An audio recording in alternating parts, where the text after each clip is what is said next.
Tesla goes from 500,000 cars in 2020 to 20 million cars in 2030.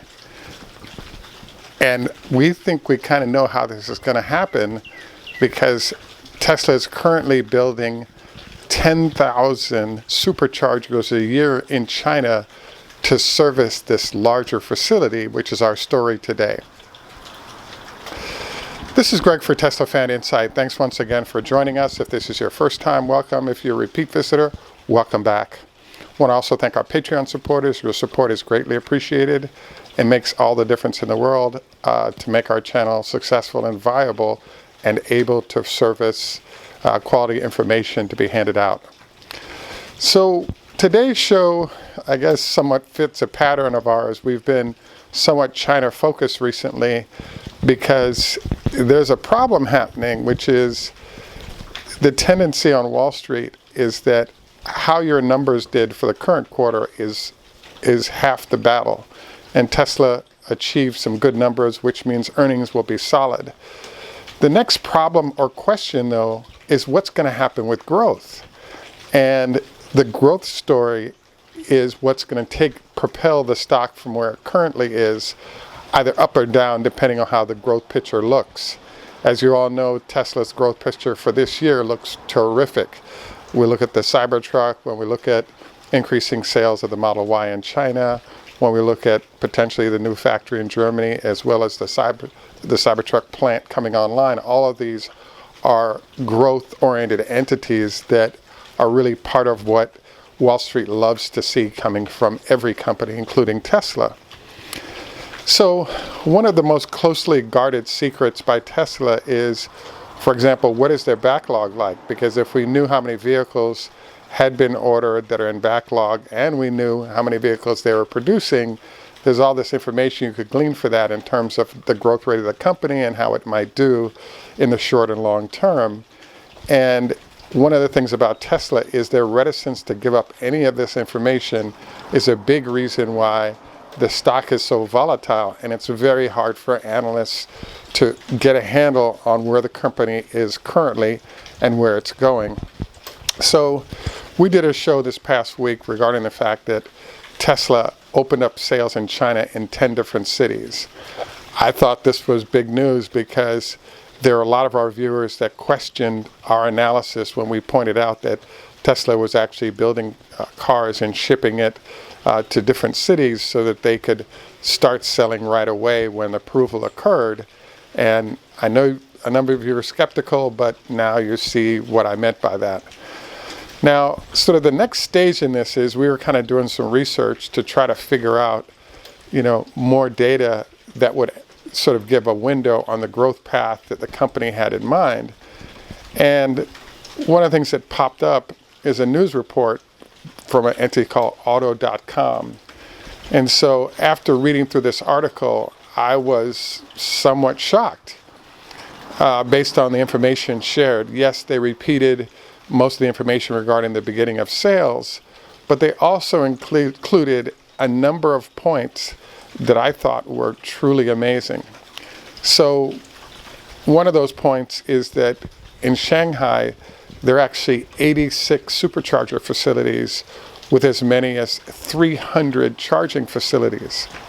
So among those is Tesla just announced a 72 charger facility inside of a large building. And we'll include photos of this so you can kind of see what it looks like. I mean, you can see a bunch of chargers, but you can't see all the floors at the same time. So the magnitude of the number of charging facilities is not obvious. But this brings up an interesting point, or other points that were shared before we go to interpretation is Tesla is not only installing superchargers all over China, but they currently have 5,700 of them. And the new manufacturing facility that has been set up that's starting production now is capable of 10,000 chargers a year. So you can't help but dive into the point. The question mark is popped up is, wait a second, if you built 5,700 chargers already in China, why not just ship the the remaining chargers needed there, there's been a change in plans, which includes actually manufacturing superchargers in China versus shipping, as I just described. So I kind of bring this up because there's this possibility lining up where Tesla's looking at building 10,000 of these a year, and over multiple years in order to get to the ability to service the 20 million vehicles by 2030 that we've talked about.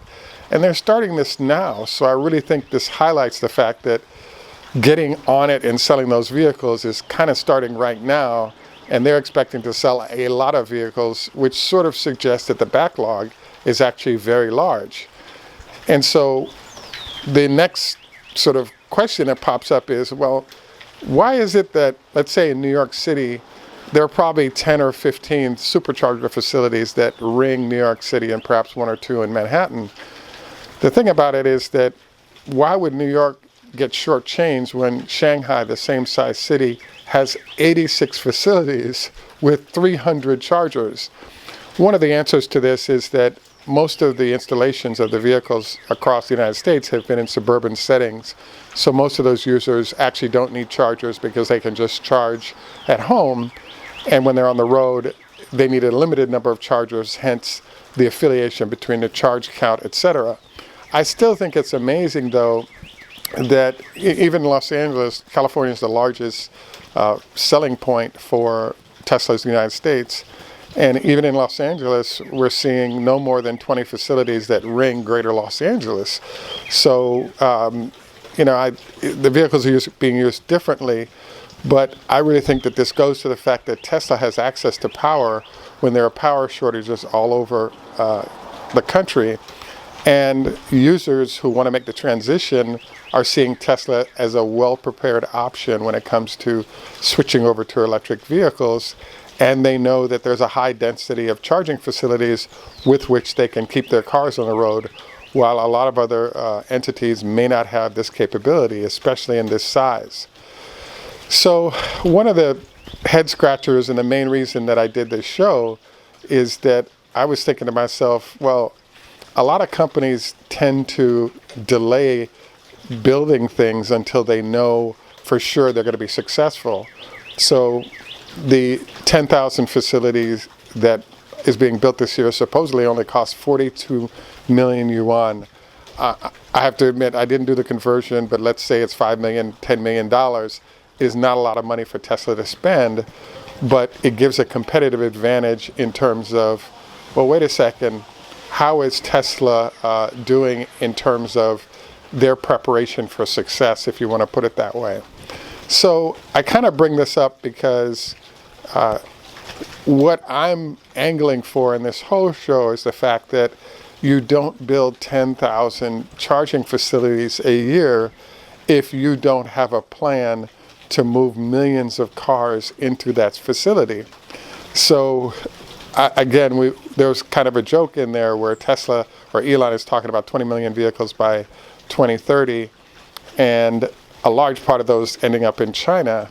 And so given that the number of chargers and charging facilities in China by the end of this year will equal the entire globe combined by 2, means that the relationship between Tesla and China and Tesla and the Chinese government is excellent, and they're seeing the demand to install all those to take advantage of the market opportunity that comes with them being the market leader all over the globe.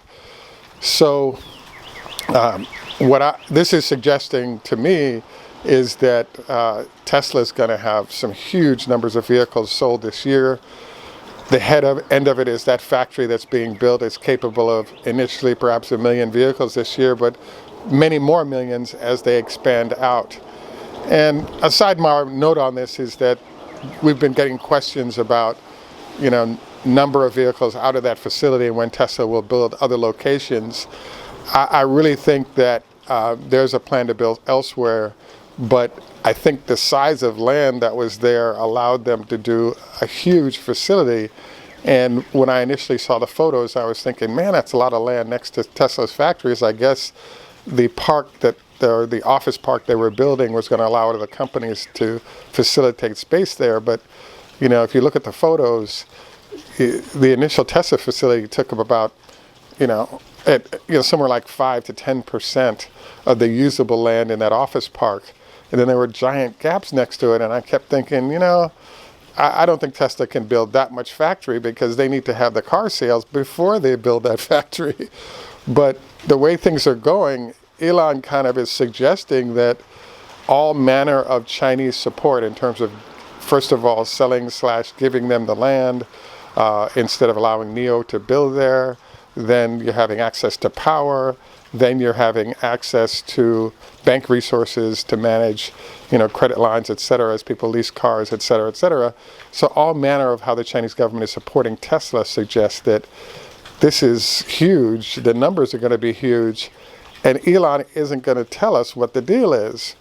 So what I think is fun about math is what I call implying data. So what you can do is say, hey, let's say there's a company called Tesla and they put one charging facility in your country. Well, it suggests that, hey, they plan on a few cars being sold, 5, 10, 20, 30, 100, and that supercharger facility would service you and everything is fine. Now let's ask the question, what happens when they put 10,000 chargers a year in? I think there's an implied very, very large productive activity going on there. And you can extrapolate that to some sense of the kind of growth that Tesla is anticipating and planning for.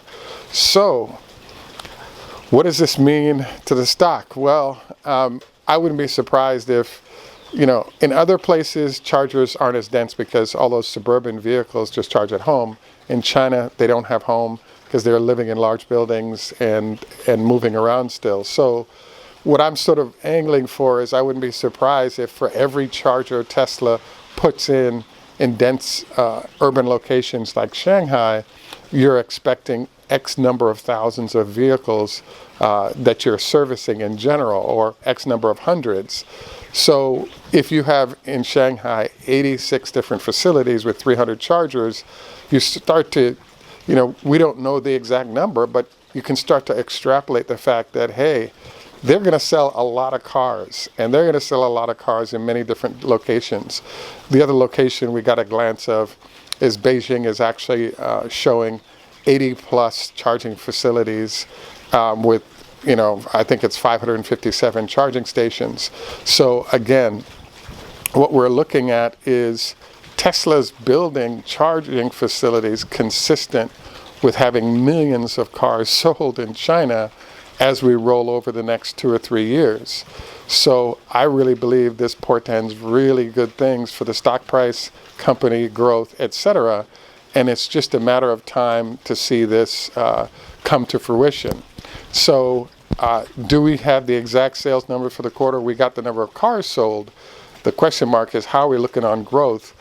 And I almost guarantee Tesla, they haven't told the backlog already on the Model Y, and I don't expect them to tell it again. But I do think it's valuable to take time to look at what's implied by what's happening. So what I'm suggesting then is Tesla is planning this year to sell as many cars in China as we have on the road in the United States over the next year or two. And so I think that's pretty exciting. I'd have to say, though, that it introduces a whole bunch of other questions like, well, wait a second. Will the Chinese buy all those vehicles? What about the competition from VW and other manufacturers? There are all these questions that lurk relative to Tesla's ability to do this. And the answer we keep coming back with is, hey, a lot of people have lost a lot of money underestimating Elon and his capability to manage the growth of the company with certain metrics that he's using to guide what they're doing. So I want to note to you that this not only ship supercharger facilities in, but build a supercharger factory that is now ready to open, capable of 10,000 chargers a year, suggests that the plans for China are huge, and Tesla is preparing in a large way for this to happen. So any rate, I wanted to bring this up today because we're heading into earnings that we're expecting to be very good, and I wanted to introduce some concepts relative to China growth. They're going to affect the forecasting that analysts are going to be doing for the target range and target prices of the stock, and I think this is going to be very big. So, at any rate, wanted to remind you, we're going to change over to our usual health tips. Don't forget your 25 leg lifts. Also want to encourage you to consider a 5-2 or another diet. Eating on one half of the day was a recommendation from one of our doctors. Also wanted to encourage you to do 25 leg lifts per leg with a 5-pound weight as a way to strengthen your quad muscles. Also wanted to suggest you not go to bed within 2 hours of eating. Best case, 4 hours, allowing the food to digest and not roll into your upper respiratory area and cause cancer. We also wanted to encourage you to try to maintain the same sleep schedule for a couple of weeks as a way to allow your body to develop a circadian rhythm that will give you a great night's sleep and better health throughout the process. We look forward to your constructive criticism. Please remember to like and subscribe. We're diving into this China situation heavily because it looks like Tesla China is going to be way bigger than Tesla United States, etc. So, again, thanks once again for joining us.